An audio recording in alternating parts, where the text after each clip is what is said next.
Borsa del Turismo Sociale Associato è giunta alla 16ª edizione. Chiediamo al patron Nicola Ucci di fare un bilancio della manifestazione. Credo che il bilancio sia sotto gli occhi di tutti. Abbiamo 67 buyer e oltre 120 seller in rappresentanza di singole aziende alberghiere, agrituristiche, tour operator, consorzi, associazioni italiane ma anche estere. Abbiamo una bella presenza della Slovenia, dell'Austria, di Malta, della Germania, della Polonia come operatori dell'offerta, a dimostrazione che BTSA sempre di più si internazionalizza e sempre di più coglie nel segno per un target, quello del turismo associato, che interessa molto agli operatori dell'offerta italiana ed estera. Allora, devo dire che io personalmente a questa edizione è la terza volta che posso partecipare personalmente. Per noi, per la Falck Tours, siamo un operatore incoming per tutta Italia, proprio in crescita ogni anno con delle nuove proposte, nuovi pacchetti che creiamo con delle singole strutture, ma anche con dei regioni più importanti in tutta Italia. Penso che porterà proprio anche tanti frutti per il futuro.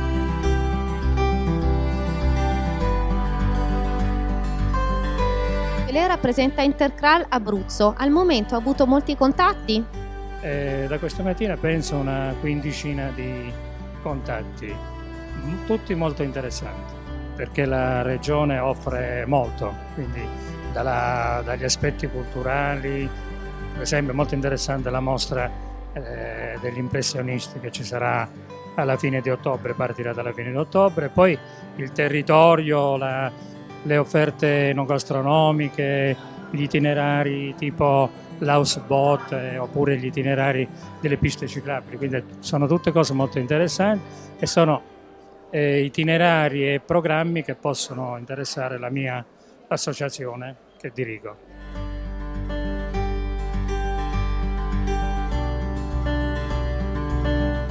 Una curiosità, come mai lei indossa l'abito talare?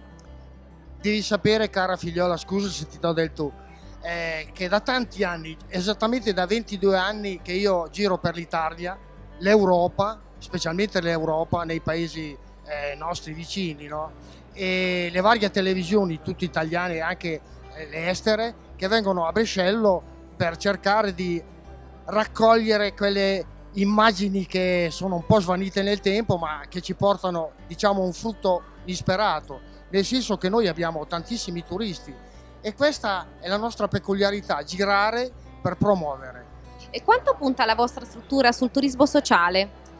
Allora, noi puntiamo veramente tanto sul turismo sociale. Ormai sono tantissimi anni, circa 7 anni, che partecipiamo alla Borsa del Turismo Sociale che si è svolta su diverse città ed è sempre un'ottima occasione di spunto e di incontrare colleghi e soprattutto di incontrare operatori interessati alla destinazione Bologna, e durante l'anno è un'ottima occasione anche per poter destagionalizzare il nostro prodotto.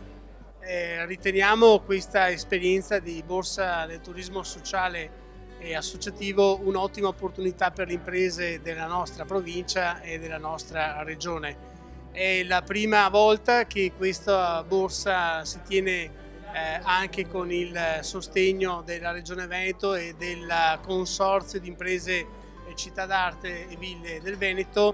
Tra le novità di quest'anno la marca trevigiana e il nostro consorzio propone la Monaco-Venezia, la ciclovia Monaco-Venezia, una new entry nello scenario nazionale e internazionale delle ciclovie. Puntiamo possa coinvolgere numerose imprese che verranno coinvolte in una rete tra imprese, una rete di imprese appunto dedicata al turismo ciclistico, al cicloturismo.